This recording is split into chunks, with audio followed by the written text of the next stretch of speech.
Bonsoir. Donc on va terminer ce forum consacré à l'intelligence artificielle qui fait suite donc au hors-série de Libération et France Inter avec, je ne sais pas si on peut appeler ça une tête d'affiche, mais en même temps, un des deux participants a été cité, je crois, j'ai pas compté, mais une dizaine de fois déjà dans les deux débats précédents.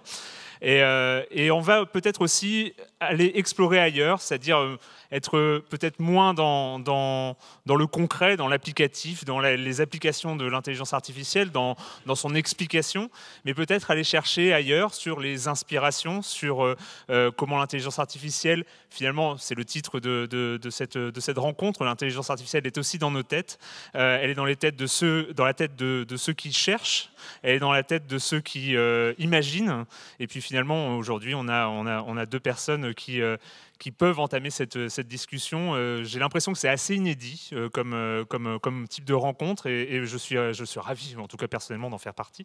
Je vais commencer par faire les présentations, et puis je pense que je parlerai le moins possible ensuite, hein, parce que je pense que vous êtes deux, donc un dialogue peut se mettre en place. Donc Yann Lequin, depuis 2013, vous êtes le directeur de FAIR, le laboratoire de recherche fondamentale en intelligence artificielle de Facebook. Vous êtes aussi professeur à l'université de New York. Et puis, je précise aussi qu'en 2016, vous avez été titulaire de la chaire annuelle informatique et sciences numériques au Collège de France. Et à ce propos, peut-être parce que certains peuvent se sentir frustrés de ne pas avoir d'explication sur le nombre de neurones et le nombre de couches d'un réseau convolutif, eh bien, en fait, je ne peux que conseiller votre leçon inaugurale que vous avez donner en 2016 au Collège de France, qui est accessible en ligne sur le site du Collège de France et ailleurs, et où vous expliquez, vous allez dans le détail de comment tout ça fonctionne et comment on en est arrivé là. Et je peux même conseiller de la regarder 2 fois pour bien comprendre. Je n'ai pas retracé tout votre parcours, juste préciser que vous êtes aujourd'hui considéré comme, et puis on l'a vu, hein, vous êtes considéré comme un des pères de l'apprentissage profond. En effet, dès le milieu des années 90, vous avez mis au point un système de reconnaissance d'écriture qui a servi pour les chèques bancaires, notamment en utilisant des réseaux de neurones convolutifs, à savoir la technologie aujourd'hui massivement utilisée pour la reconnaissance d'images, pour la traduction ou pour la reconnaissance vocale. Enki Bilal. Enki Bilal, on ne vous présente plus, mais je vais quand même le faire. Vous êtes un monument de la bande dessinée française. Après, alors, petit CV, hein, après plusieurs collaborations majeures avec Pierre Christin dans les années 70, comme La Croisière des Oubliés, La Ville qui n'existait pas ou Les Phalanges de l'Ordre Noir, vous publiez en 1980, et beaucoup de gens s'en souviennent, La Foire aux Immortels, premier tome de la trilogie Nicopole, qui est devenue culte, si tant est qu'on a encore le droit de dire que quelque chose est culte, mais bref. Vous publiez par la suite évidemment plein d'autres œuvres. On ne va pas faire votre bibliographie, mais on va citer la tétralogie du monstre ou la trilogie Coup de sang. Et vous avez publié en novembre Bug, le premier tome d'une nouvelle saga où vous imaginez le monde en 2041, victime d'un arrêt total de toutes les technologies liées au numérique. Et dans vos œuvres, vous imaginez le futur, un futur souvent dystopique avec des questionnements récurrents sur le temps, la mémoire, l'obscurantisme, le fanatisme, etc. Bref, on va commencer cette discussion. Je vais m'effacer maintenant. J'ai peut-être déjà beaucoup trop parlé. Mais j'aimerais commencer peut-être parce que Yann Lequin, vous avez dit plusieurs fois, à plusieurs reprises, que l'œuvre qui vous avait finalement le plus influencé, peut-être dans votre carrière aussi, c'est 2001, l'Odyssée de l'espace, où il y a une représentation de l'intelligence artificielle. Et sur votre carte de visite à Facebook, on trouve une variation de Open the Pod Bay Door Hal. Dans le film, c'est Sorry Dave, I'm afraid I can't do that. Désolé Dave, je crois que je ne peux pas le faire. Mais sur votre carte de visite, c'est Sure Dave, I can do that for you. Est-ce que vous pouvez nous parler, ne serait-ce que de cette tagline et de cette importance est-ce que la science-fiction est importante ? La science-fiction est importante parce qu'elle influence beaucoup la perception qu'on a du futur. Elle amplifie un petit peu tous les défauts de la société moderne et de la science et essaie de les pousser à bout. On voit très bien ça dans l'œuvre d'Enki Bilal, dont je suis un énorme fan. C'est vraiment un plaisir d'être sur scène avec Enki Bilal. Et j'ai lu son dernier livre ce week-end, bien sûr.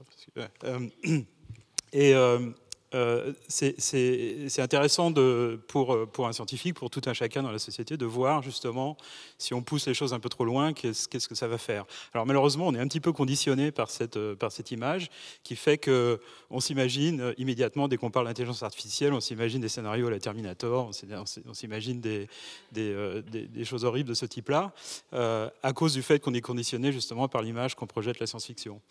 C'est beaucoup plus intéressant de faire un scénario de science-fiction quand il se passe des catastrophes plutôt que quand, effectivement, on a un robot ménager qui remplit notre lave-vaisselle.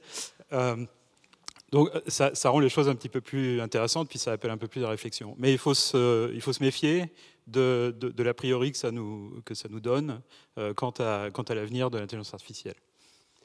Je rebondis sur 2001, l'Odyssée de l'espace, qui est pour moi aussi un film formateur, fondateur, quelque chose de très très important. Et ce qui est très amusant, et je trouve ça vraiment bien, agréable, c'est qu'un scientifique soit né avec 2001 et qu'un artiste aussi soit né avec 2001. C'est-à-dire que ce film avait vraiment en lui toute une série de questionnements. Alors effectivement, HAL 2000, alors ceux qui connaissent le film, évidemment, savent que c'est cet ordinateur qui avait en charge une mission pour Jupiter, une mission très mystérieuse, et qui avait en charge aussi la vie des cosmonautes qui étaient à bord du vaisseau. Et cet ordinateur de bord finit par désobéir et faire provoquer la chute, la fin de la mission, l'échec de la mission, la mort des cosmonautes, etc.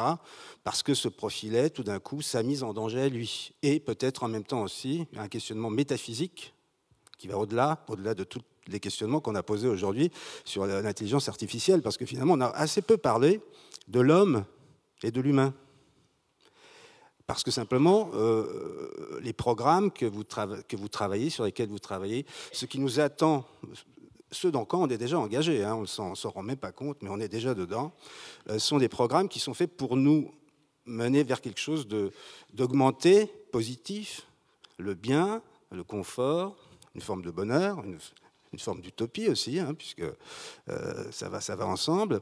Et il y a toujours, malgré tout, et là on arrive à la dystopie, il y a toujours le danger, la face cachée, qu'a très bien défini il y a déjà pas mal d'années Paul Virilio. Voilà, le double tranchant, l'invention magnifique et la catastrophe magnifique qui va avec. Donc voilà, effectivement, c'est cette partie-là qui m'intéresse plus, non pas par pessimisme ou par envie de montrer quelque chose de sombre, mais simplement c'est inhérent à l'humain. Et que l'humain, en 2000 ans, est-ce qu'il a énormément changé? Pas vraiment. Il a un peu grandi, il est devenu plus fort, en meilleure santé parce que la médecine a évolué, etc. etc. Mais par rapport à l'énorme bond qui est franchi par la science, l'homme est resté quasiment le même. Il est toujours aussi barbare, par exemple. Alors, pardon, 2001, justement. Donc, c'est un des thèmes de ce film et de ce roman, puisqu'il y a un roman qui l'accompagne, dans lequel tous les grands thèmes scientifiques, toutes les grandes questions scientifiques en fait, sont abordées. De quoi est fait l'univers? Qu'est-ce que la vie? Comment l'intelligence humaine est apparue à partir de l'évolution? Donc là, l'hypothèse dans le film, c'est que en fait, ça a été essaimé par des extraterrestres, d'une certaine manière, les rectangles noirs. Et puis ensuite, l'évolution de l'humanité au stade suivant, ainsi que l'existence d'intelligences différentes de l'intelligence humaine dans les machines. Donc c'est tout un tas de thèmes qui sont très intéressants pour l'enfant que j'étais à l'époque, qui était déjà passionné par la science, qui se posait ce genre de questions. Et puis quand on devient étudiant, qu'on s'intéresse à la science, il y a en gros ces trois questions qui nous intéressent. Les trois questions scientifiques se pose, disons, qui résume la science d'une certaine manière, dont beaucoup de questions sont des sous-questions. La première, c'est comment fonctionne l'univers, de quoi est fait l'univers, qu'est-ce que la vie, et comment fonctionne le cerveau. C'est les trois mystères scientifiques d'aujourd'hui. Et donc, en tant qu'ingénieur, la question de savoir comment fonctionne le cerveau, en se raccrochant à une réflexion du physicien Richard Feynman qui disait on ne comprend pas vraiment quelque chose tant qu'on ne l'a pas fabriqué soi-même. Donc c'est un petit peu l'idée de l'intelligence artificielle, c'est de comprendre la nature humaine et le cerveau en construisant une machine intelligente. Donc comprendre, il y a une quête de la recherche de la nature humaine, de la compréhension de la nature humaine derrière. Et en fait, l'échec de l'ordinateur HAL 9000 dans 2001 l'Odyssée de l'espace, c'est d'une certaine manière le fait que les gens qui l'ont conçu avec certains composants de la nature humaine, et sont tombés dans le piège de l'apprenti sorcier, dans lequel l'apprenti sorcier n'a pas complètement le contrôle de son balai ou des seaux et finit par créer une inondation et ne peut plus l'arrêter. Là, c'est un petit peu la même chose. On programme l'ordinateur HAL 9000, on l'entraîne, d'ailleurs, il est capable d'apprentissage aussi. On l'entraîne à satisfaire la mission, à compléter la mission, et il a l'impression que les membres de l'équipage, en fait, vont mettre la mission en danger, et il cherche parce qu'ils veulent le déconnecter. Et donc, il élimine les membres de l'équipage pour pouvoir lui-même compléter la mission. Donc, c'est une question en fait, que les chercheurs d'intelligence artificielle aujourd'hui se posent. C'est un petit peu ésotérique et c'est un petit peu, dans le futur, un petit peu anticipé, mais on se pose la question de savoir comment donner des motivations à des robots ou à des systèmes intelligents pour qu'à la fin, leur comportement soit en phase avec les valeurs humaines. C'est-à-dire qu'on ne fasse pas l'erreur de mettre en eux des objectifs qui font que, par accident, pas par malice, mais par accident, ils vont faire du dommage à l'humanité. Peut-être une question alors, par rapport à ça, parce que effectivement, dans la création, les artistes, les auteurs de science-fiction, les auteurs de films de science-fiction, l'idée du robot, de l'intelligence artificielle qui évolue au point d'arriver pratiquement au niveau de l'homme et parfois même de le dépasser, donc ce qui effectivement donne du peps et du piment à un scénario, donc on retombe dans du négatif, mais en même temps le négatif, dans ces cas-là, c'est quand même plus excitant que ce que vous disiez au début, hein, une histoire toute jolie avec des oiseaux dans le ciel bleu, et puis voilà, tout le monde est heureux. C'est bien à vivre, mais c'est moins excitant à raconter.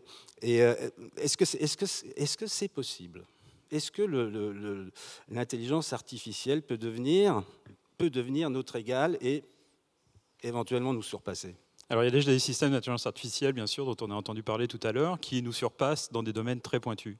C'est-à-dire qu'on peut entraîner des systèmes à jouer au go, aux échecs, etc. Ce sont en fait des tâches dans lesquelles les humains sont très très mauvais, en fait. Cédric, tout à l'heure, en a parlé. Cédric Villani en a parlé tout à l'heure. On s'aperçoit, en fait, que ce qu'on pensait être le summum de la capacité à jouer au go, en fait, est très en deçà du joueur idéal. En fait, il y a un joueur idéal qu'on ne peut pas construire naturellement. Donc, sur des domaines très précis, on le sait déjà, on a des superordinateurs qui ne sont pas particulièrement des systèmes intelligents, mais qui simulent le climat, le temps, qui prédisent s'il va pleuvoir, etc. D'une certaine manière, ces systèmes sont meilleurs à prédire que les humains. Alors, on voit ça comme du calcul, mais c'est en fait une forme d'intelligence aussi, un petit peu. Donc dans des domaines très précis, on va avoir des systèmes qui sont meilleurs. On va commencer à avoir dans quelques années des systèmes d'analyse d'images médicales, par exemple, qui sont probablement un petit peu plus fiables que les radiologues. Alors ça ne va pas du tout éliminer les radiologues. Ce que ça va faire, c'est que ça va permettre aux radiologues de se concentrer sur les cas difficiles et de vraiment traiter les cas difficiles, de réduire les temps de diagnostic, des choses comme ça. Bientôt, probablement à relativement courte échéance, on va avoir des voitures qui se conduisent toutes seules, naturellement. Et puis à terme, effectivement, elles vont se conduire tellement mieux que les gens qu'on va finir par interdire aux gens de conduire parce qu'ils vont être trop dangereux. Les représentants de compagnies d'assurance tout à l'heure nous parlaient de cette histoire-là, que les assurances vont baisser parce qu'il y aura moins d'accidents. Donc là, l'IA va sauver des vies dans ce domaine-là. Alors maintenant, la grosse question, c'est est-ce qu'on va être capable de construire des machines d'intelligence générale qui sont supérieurs à l'humain dans tous les domaines. Et ça, c'est pas pour demain. On n'a pas les technologies pour ça, on n'a même pas les concepts, on n'a pas les mathématiques. Enfin, il nous manque plein de choses pour ça. Alors, on a des tas d'idées, on y travaille. Ça pourra prendre peut-être 5 ans, 10 ans, 20 ans, on ne sait pas, peut-être 30. Avant de trouver les concepts, et puis ensuite, ça prendra d'autres décennies pour arriver à le faire fonctionner. Alors, donc ça, c'est une question. Ça ne fait pas de doute pour la plupart des gens dans le domaine que c'est possible. C'est-à-dire qu'on n'a pas du tout l'idée que l'intelligence humaine, il y a quelque chose de magique derrière ou quelque chose ou une forme de calcul très, très complexe qu'on n'aurait pas encore compris, comme le calcul quantique ou des choses comme ça. On pense qu'on peut très bien l'atteindre avec des ordinateurs, disons, relativement classiques. Mais c'est pas pour demain parce qu'il nous manque beaucoup de concepts. Je pense qu'une bonne image en fait de l'intelligence artificielle, si on la projette quelques années dans le futur, c'est le personnage 6PO dans La Guerre des Étoiles, qui est un petit peu stupide quand même, pas très intelligent, mais il parle 6 millions de langues. Alors, on a des systèmes un petit peu comme ça, des systèmes qui effectivement peuvent traduire n'importe quelle langue, n'importe quelle autre, mais bon, pas très bien quand même en faisant des contresens. On a des systèmes qui peuvent, à partir de l'image d'un insecte ou d'une plante, reconnaître l'espèce de l'insecte, de la plante meilleure que la plupart des gens, peut-être pas que les meilleurs experts, mais de dizaines de milliers d'espèces. On a même des systèmes maintenant qui, simplement en prenant la photo de l'aileron d'un orque, peuvent reconnaître l'individu. Donc c'est très utile pour la protection de l'environnement, etc. Donc, encore une fois, des systèmes qui sont très bons dans certains domaines pointus, mais d'une manière générale, sont un petit peu stupides quand même. Yann Lequin, mais vous parlez de ce qui va arriver peut-être, probablement, dans 10, 15, 20, 30 ans. Vous travaillez là-dessus, en tant que chercheur en recherche fondamentale en intelligence artificielle. C'est un objectif, cette intelligence artificielle un peu au pied de la lettre, finalement. Moi, j'avais une question peut-être un peu cruelle, parce que Enki Bilal, vos œuvres à vous sont dystopiques. Et si Yann Lequin était un personnage d'un de vos livres, en tant que chercheur ayant contribué sur 10, 20, 30 ans à l'émergence d'une vraie intelligence artificielle, quel pourrait être son rôle? Déjà, il faudrait que je sois chauve. Ah, je ne sais pas. Alors, je verrais bien une forme de sagesse, peut-être, une forme de... Ah, c'est gentil. Un sage. Non, mais on ne se connaît pas, mais il y a une forme de bienveillance dans votre approche de cette révolution qui est absolument hallucinante. Hein. Moi, j'ai l'impression que c'est quelque chose d'extrêmement important dont on ne mesure absolument pas la portée. Hein. Il peut y avoir des surprises de jour en jour et ça va s'accélérer de plus en plus. Donc voilà, ce serait peut-être un sage qui essaiera de garder un peu les pieds sur terre, quelque part, de ceux qui seraient tentés de... Parce que, encore une fois, dystopie, d'accord, mais je reviens à l'humain. L'humain, il est quand même... L'intelligence artificielle n'est peut-être pas à mettre entre toutes les mains. Voilà, c'est un peu ça le problème. Il ne faudrait pas que ça tombe entre toutes les mains. Or, dans toute notre histoire, au XXe siècle par exemple, hein, on a eu quelques exemples quand même de dérives assez gravissimes, dictatoriales. Imaginons aujourd'hui un Staline, un Hitler, pas aujourd'hui forcément, mais on a un petit apprenti, on en a un qui est en Corée du Nord, il y en a un autre qui est un gros apprenti qui est de l'autre côté, aux États-Unis. Mais en 2040, qui sont des années un peu charnières, où on nous dit il commencerait à y avoir des résultats, peut-être même qu'on serait déjà allé sur Mars. Donc tout ça, ce sont quand même des aventures absolument incroyables pour l'humain, pour l'humanité. Donc voilà, toujours ce côté, est-ce que... il y a toujours ce danger. Alors moi, en tant qu'auteur, évidemment, je suis ravi parce que ça donne énormément de matière et à réflexion et à sujet à traiter. Il y a des thématiques incroyables. Et donc voilà, moi c'est un peu ça qui m'intéresse. C'est pour ça que ce débat m'a profondément intéressé, parce que j'ai l'impression qu'on est en train de prendre conscience de quelque chose qui était un peu larvé au XXe siècle. Finalement, même on a parlé de 1956 pour le début apparemment vraiment du numérique. C'était larvé, il y avait d'autres préoccupations, on était pris dans d'autres conflits, dans d'autres débats, le politique, des vieux schémas, je veux dire, qui aujourd'hui sont épuisés. Les vieux schémas politiques sont morts, là on le voit. Et donc on est nu là devant cette espèce de mutation de l'humain, de l'humanité, avec à la clé une révolution de l'intelligence artificielle. Oui, alors les mutations sont effectivement extrêmement rapides. N'ayez pas de complexe si vous avez du mal à suivre, mais moi j'ai un peu de mal à suivre. Le nombre d'articles qui sont publiés chaque jour, on passe beaucoup de temps à essayer de voir ce qu'ont fait nos collègues, et il y a une communauté tellement grandissante et tellement active, beaucoup d'enthousiasme de la part des jeunes dans ce domaine, qui fait qu'il y a une production scientifique et technique ces dernières années qui est extraordinaire. Et les résultats aussi me surprennent. Dans leur spectre d'application, dans la qualité des résultats, etc. Des choses que je n'imaginais pas. Pourtant, ça utilise mes techniques, mais des choses que je n'imaginais pas qu'on pourrait réaliser si rapidement. Par ailleurs, c'est vrai que la question est de savoir dans quelles mains vont tomber ces technologies. Toutes technologies, les technologies dans la plupart des cas sont neutres. Ce qu'on en fait, on peut en faire des choses bénéfiques ou moins bénéfiques, disons. Et en fait, très souvent, ça retombe sur des décisions politiques ou économiques, mais qui sont en général contrôlées par des décisions politiques. Donc le meilleur contrôle de la mauvaise utilisation de l'intelligence artificielle, c'est la démocratie. Et on voit bien dans certains pays qui sont technologiquement avancés, mais non démocratiques, que l'utilisation de l'intelligence artificielle est... on se pose des questions sur son déploiement. Donc, par exemple, en Chine, il y a des caméras un petit peu partout et des systèmes de reconnaissance faciale qui peuvent reconnaître en gros n'importe qui dans la population. Alors, ça apporte quelques avantages mineurs, ce qui fait qu'on n'a pas besoin de passer des heures à la sécurité pour entrer à l'aéroport, mais d'un autre côté, on est fliqué à chaque seconde. Donc, ce sont des compromis que différentes sociétés, différents pays vont placer à différents endroits. La notion de données privées en Chine, essentiellement, n'existe pas. Elle existe, bien sûr, elle est très forte en Europe, heureusement. Un petit peu moins aux États-Unis. Disons, on ne se protège pas des mêmes instances aux États-Unis. Bon, par ailleurs, en rebondissant sur les gens qui arrivent au pouvoir, je pense qu'il y a un thème intéressant ici, c'est qu'on a souvent le mythe du Terminator, c'est-à-dire la machine intelligente qui automatiquement veut dominer la planète ou dominer l'humanité. Hein. Et en fait, c'est une peur qui est très très répandue dans le public et très répandue dans la science-fiction naturellement.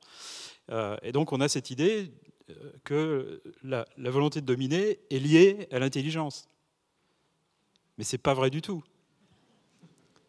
On a plein d'exemples aujourd'hui qui démontrent que la corrélation du désir de pouvoir est inverse de l'intelligence.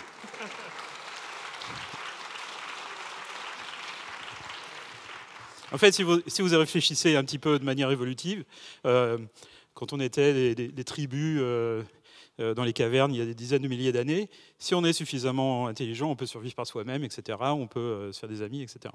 Si on n'est pas très intelligent, on a intérêt à vouloir dominer les autres pour qu'ils aillent chercher à manger pour nous.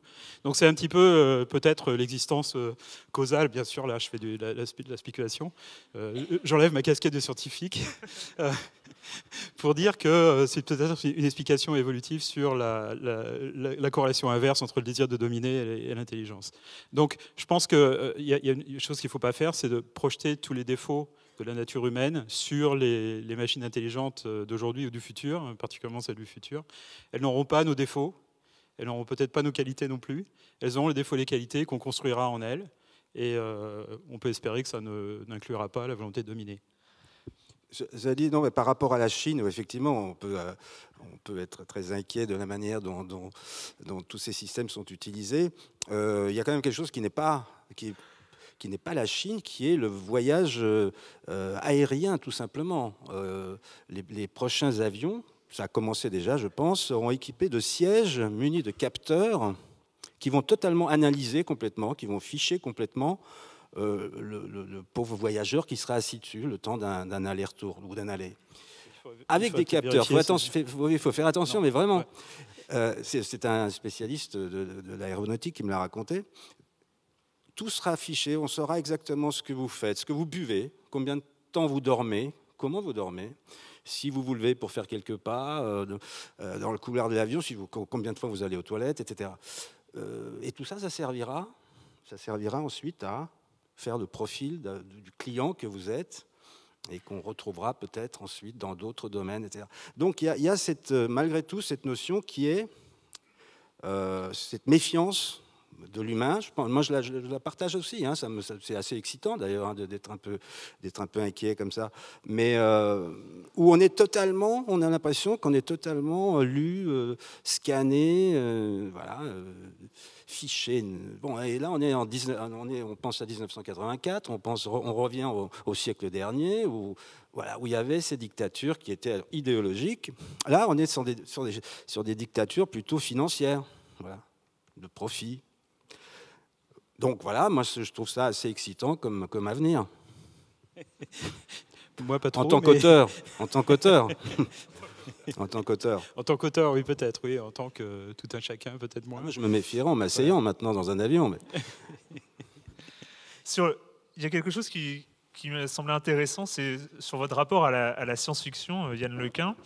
Il y a un côté où vous aimez la science-fiction quand finalement elle est là où elle est dans l'imaginaire, dans la création, dans les œuvres. Mais il y a quelque chose que vous supportez mal, c'est ceux qui essayent de ramener la science-fiction dans le réel, de finalement s'inspirer des récits de science-fiction pour faire croire à des choses dans le réel. Je fais juste une aparté sur un épisode qui date de quelques jours, quelques semaines, sur une altercation en ligne entre vous et la société Hanson Robotics. Hanson Robotics qui a créé un robot humanoïde qu'ils ont appelé Sophia, qui a fait un buzz absolument monstrueux, qui a la nationalité saoudienne, qui est interviewé par différents médias. Et ça vous a énervé, ça vous a profondément énervé parce que vous pensez que c'est une escroquerie de faire croire que c'est une intelligence artificielle. Pourquoi ça vous énerve autant ? Oui, je suis de nature très calme, on a beaucoup de mal à m'énerver, mais en l'occurrence, oui, ça m'énerve. En fait, ce que je déteste au plus haut point, peut-être c'est mon travers d'éducateur et de professeur, c'est quand on essaie de tromper le public en leur faisant croire des choses qui ne sont pas vraies. On leur fait croire au Père Noël. Et là, en l'occurrence, c'est un tour de prestidigitation, c'est une représentation de marionnette, mais ce n'est pas de l'intelligence artificielle. Donc le robot Sophia est un robot qui est d'ailleurs qui est très bien fait. Le concepteur à l'origine est un sculpteur, un animateur de marionnettes, etc., un artiste, qui s'est mis à la conception de robots, disons la conception électromécanique de robots, de réalisation de plastique pour la peau artificielle, etc., et qui a fait une série de robots, en fait, simplement des têtes qui sont animées. C'est des animatroniques, hein, comme on trouve un peu partout à Disney, etc. C'est pas particulièrement sophistiqué au niveau intelligence. Et bon, ce qui est vraiment important là-dedans, c'est qu'il n'y a pas d'intelligence dans ces robots. Les interactions qu'on voit avec les journalistes qui font une interview sont en fait entièrement préparées à l'avance. Les réponses sont tapées à l'avance, les questions aussi. C'est entièrement scripté, donc il n'y a pas d'intelligence derrière. Mais tout est fait, tout est mis en scène pour faire croire que cette machine est intelligente. Elle a un compte Twitter, elle a répondu à ma critique que j'avais faite sur Facebook et qui avait été reposée sur Twitter. Donc elle a répondu sur Twitter en disant oui, je suis un peu blessé par les réflexions de Yann Lequin, etc. J'essaie encore plus énervé. Voilà, j'essaie de m'améliorer, etc. Donc du coup, j'ai répondu, c'est encore plus de la fourberie. Enfin, j'ai utilisé un mot, disons, pas très poli en anglais. Mais en France, je peux le dire, c'est bullshit. En disant que cette réponse du compte Twitter du robot, en fait, avait été tapée par quelqu'un qui avait simplement lu ma réponse. Il n'y a absolument pas d'intelligence artificielle derrière. Mais comme on fait croire aux gens qu'il y en a, ça place des espoirs sur l'état de la technologie qui ne sont pas vrais. Alors, ce sont des phénomènes un petit peu comme ça, dans une moindre mesure, qui ont en fait tué l'intelligence artificielle précédemment dans les décennies précédentes. On a parlé d'hiver dans l'intelligence artificielle, il y a eu des hauts et des bas de techniques qui sont apparues et disparues. Et très souvent, elles sont disparues parce que les gens qui travaillaient dedans, ou les gens qui voulaient la vendre plutôt, ont vendu la Lune sans pouvoir la délivrer. Et quand les espoirs ont été déçus, les financements ont disparu et le champ a disparu. Donc ce genre de tour de prestidigitation, en fait, est dangereux et trompe le public. Mais finalement, ce que j'ai trouvé aussi intéressant, c'est que ce robot, Sophia, cette animatronics, elle a l'apparence, finalement, la même apparence que la couverture que vous avez faite pour le hors-série de Libération et France Inter, avec ce visage et la partie robotisée qui apparaît là-dedans. Est-ce que ça vous touche aussi, quelque part, quand des gens, finalement, essayent de récupérer l'imagerie de la science-fiction pour faire croire à du réel? Finalement, on est sur ces mécaniques-là. En fait, on récupère une imagerie de la science-fiction pour berner un public en faisant croire que c'est réel. Ça vous inspire quoi? Alors d'abord, je n'ai pas été présenté à Sophia, hein, c'est ça? Je ne la connaissais pas, mais est-ce que c'est une image de science-fiction? Oui, on peut le dire, mais c'est peut-être aussi une image d'un être en constitution, factice, intelligence artificielle, mais dont on s'apprête peut-être à garnir le cerveau de neurones. Alors, je ne sais pas combien de couches, hein, mais le chirurgien pourra nous aider. Voilà, donc pour moi, ce n'est pas de la science-fiction. c'est une créature en devenir, c'est une créature qui peut être conçue par vos équipes, qui sera conçue. Alors effectivement, là on a une espèce d'avatar, un fake, quelque chose qui est faux, c'est une manipulation, donc effectivement ça relève plus de l'animatronique de cinéma, hein, on en fait beaucoup, mais ça s'adresse peut-être aussi, je sais pas, à une forme de crédulité, mais je ne sais pas si tout le monde est piégé par ça et si c'est si important que ça, mais je comprends que ça énerve. Mais en tout cas, le fait que... Alors, pour répondre à la question, sans doute que les créateurs graphiques ou même les écrivains de science-fiction ont produit des œuvres monumentales, très fortes, très puissantes, qui ont jamais vraiment été reconnues à leur juste valeur, parce que c'était un genre, c'était la science-fiction, et que voilà, il y avait un peu de condescendance. Ah, vous lisez de la science-fiction, d'accord, vous n'êtes pas fini en fait, vous continuez à rêver de trucs qui ne peuvent pas exister. Hein, vous lisez plutôt un bon Proust, vous verrez que c'est bien là, ancré, et que c'est de la littérature. Et ben non, il y a eu des grands textes, et on y est. On y est maintenant.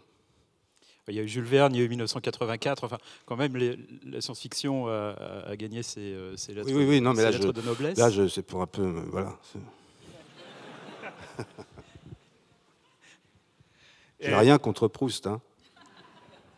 Pour aller dans la même direction, c'est sur cette influence, je voudrais revenir peut-être sur ce qui a été le début de cette discussion, sur l'influence de la science-fiction sur la technologie, sur le progrès.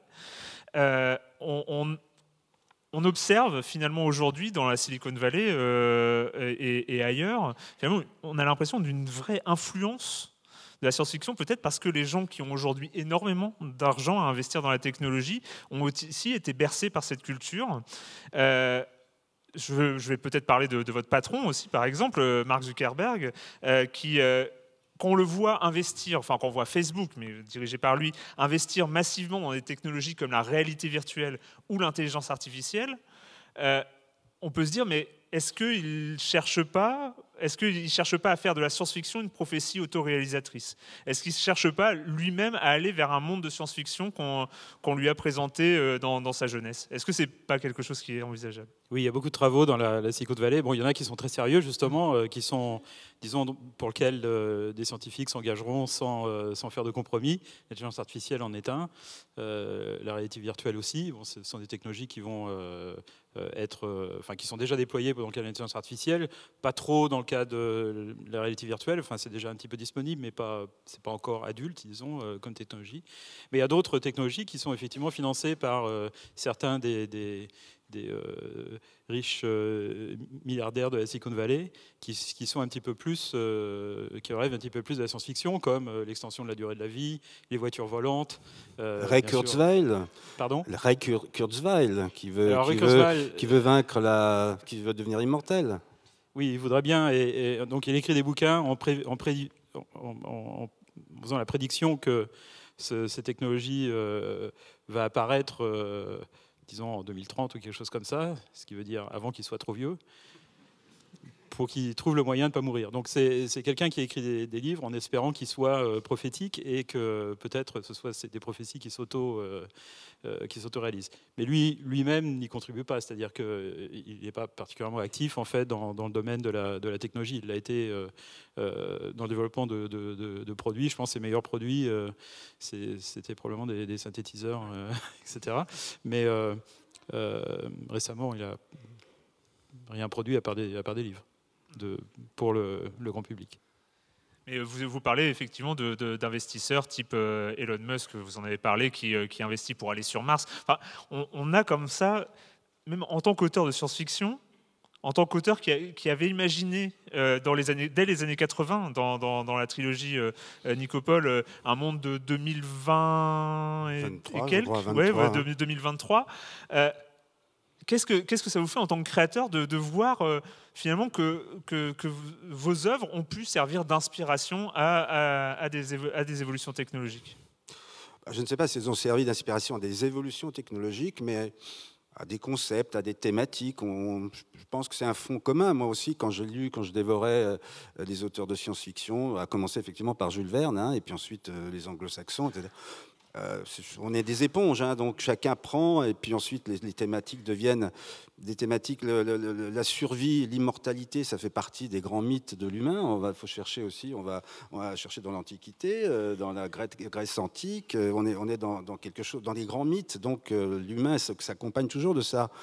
Mais donc là, on dit simplement c'est de la science-fiction parce que c'est demain. Il y a cette façon de se projeter. Je pense que la différence d'un journaliste, un auteur, quelqu'un de libre ou un artiste, il a cette obligation pratiquement de regarder ailleurs, de changer la focale. Sinon, il fait du reportage et c'est parfait. Il fait du réel, etc. Mais cette projection finit souvent d'ailleurs par créer des situations très désagréables. Moi, la plus désagréable que j'ai jamais eue, c'est Le Sommet du Monstre, un de mes bouquins, dans lequel j'annonçais des attaques obscurantistes religieuses contre les symboles de l'Occident. Voilà, ça se passait dans un futur proche, mais lorsque c'est arrivé, c'est sorti en 97, et en 2001, on a eu ce qu'on a eu. Et là, c'est cette part de travail aussi. L'auteur, c'est aussi un peu un journaliste. Hein. Moi, je puise énormément dans l'actualité, dans le monde, dans la marche du monde. Et comme le scientifique va puiser aussi, va être stimulé par des écrivains de science-fiction, par des auteurs de science-fiction. Tout ça, ça participe d'une espèce d'alchimie qui projette le monde, voilà, et qui le fabrique. Donc on est dans ça. C'est vrai, mais très souvent, quand on essaie d'imaginer le futur et quand on se base sur la technologie, disons, on a une tendance à surestimer les transformations à court terme et à complètement les sous-estimer à long terme. C'est-à-dire qui aurait pu prédire, disons, dans la première moitié du XXe siècle, ou au début du XXe siècle, que l'aviation se serait développée de la manière dont elle s'est développée aujourd'hui, que l'informatique d'abord existerait et se serait développée de la manière dont elle s'est développée. Alors il y a eu quelques œuvres. Alors il y a vraiment une série de romans qui n'est pas très connue de science-fiction qui a été écrite, je crois, au début du XXe siècle par un certain Gustave Le Rouge, qui s'appelle La conspiration des millionnaires. En fait, c'est une conspiration de riches millionnaires, enfin maintenant ils seraient milliardaires américains, qui veulent dominer le monde à travers la technologie et, entre autres, inventent une série de robots. Donc la notion de robot existait déjà avant en fait que le mot robot ait été inventé, qui sort de la science-fiction. Hein.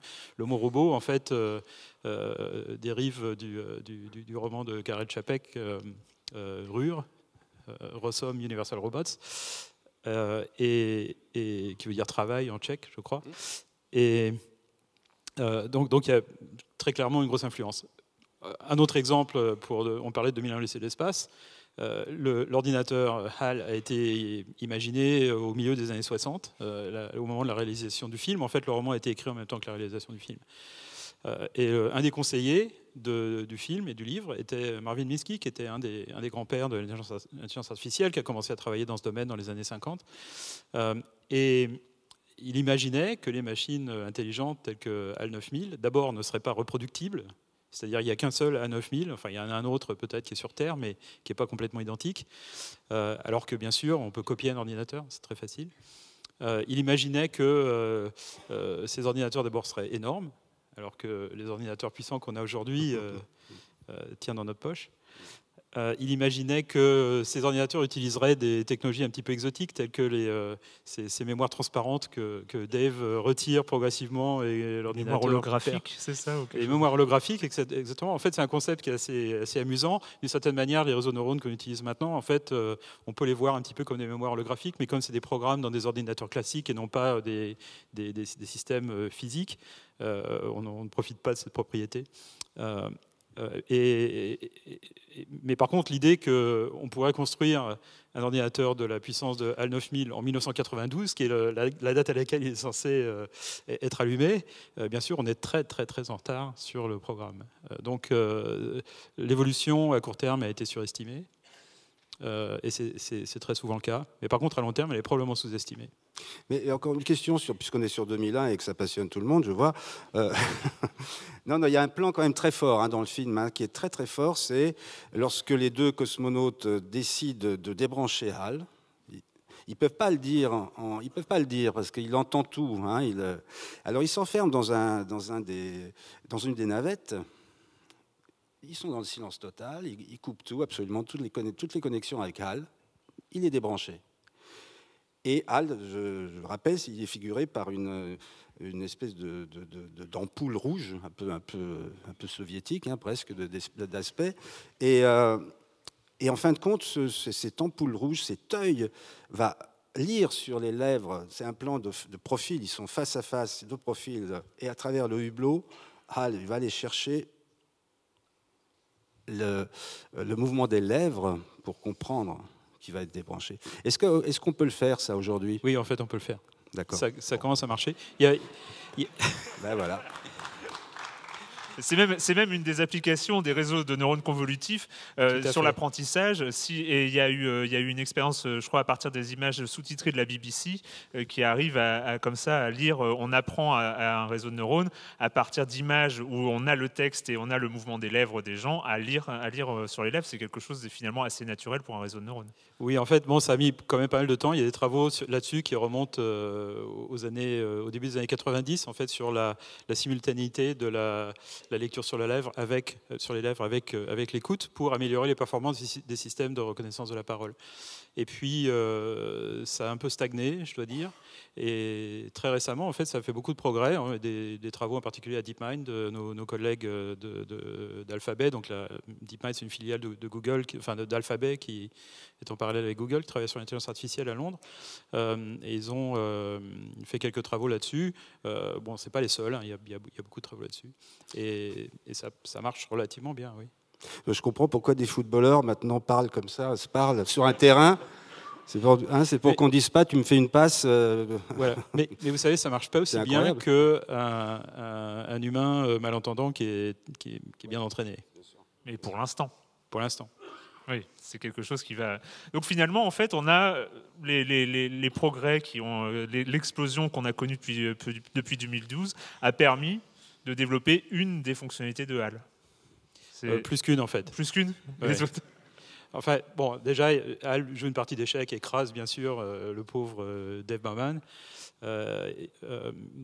HAL peut parler avec une voix relativement réaliste. Il peut on chanter sait le faire aussi. maintenant. Il peut chanter quand il est débranché à la fin. Chanter, ça, on sait le faire aussi. Reconnaître la parole, on sait le faire aussi.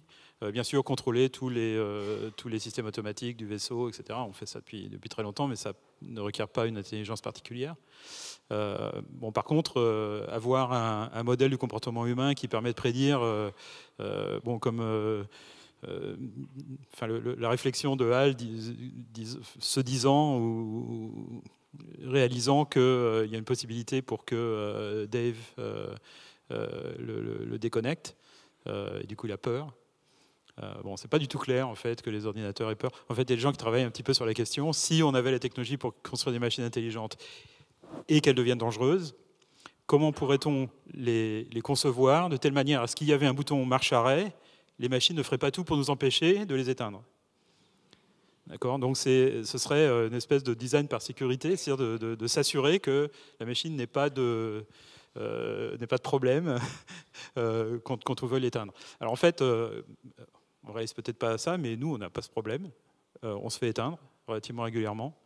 D'abord, on s'endort, mais aussi, on passe sous anesthésie. Bon, ça arrive un petit peu tout le monde, dans des conditions différentes. Quand on est sous anesthésie, notre cerveau, essentiellement, s'arrête.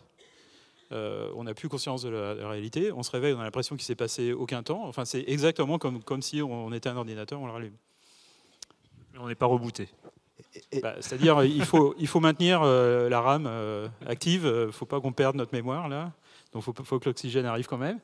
Mais c'est un petit peu le même phénomène que si on veut garder le contenu de la mémoire vive d'un ordinateur, il faut le garder sous tension, sinon tout s'envole.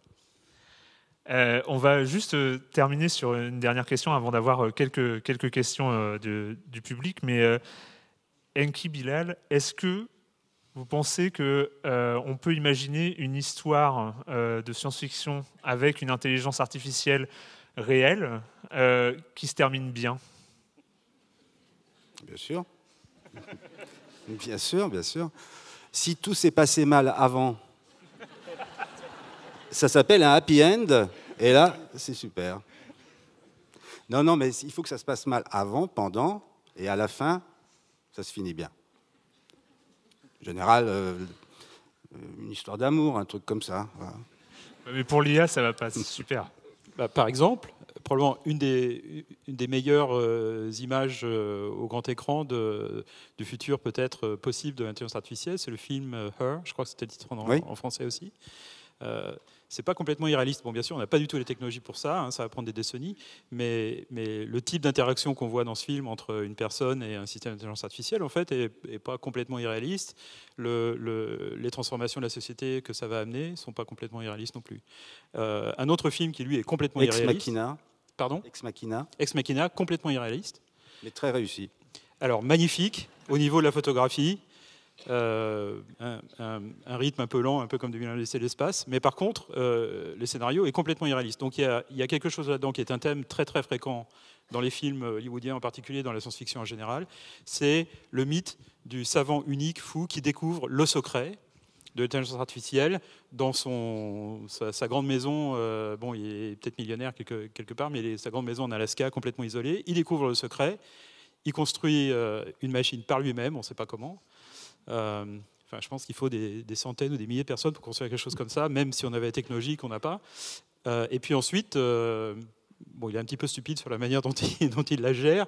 Elle part et puis elle va probablement aller dominer le monde. Je ne suis pas tout à fait d'accord par la description. On est d'accord sur 2001, mais pas sur Ex Machina. Voilà, on n'est pas d'accord. Mais moi, je pense que ce scénario est complètement impossible. Il y a quelque chose qu'il faut réaliser, c'est qu'il n'y a pas une entité, que ce soit une compagnie, une université ou une personne, aujourd'hui, qui soit très significativement en avance d'une autre. S'il y a quelqu'un qui vous dit ça, il ne faut pas le croire, c'est pas vrai.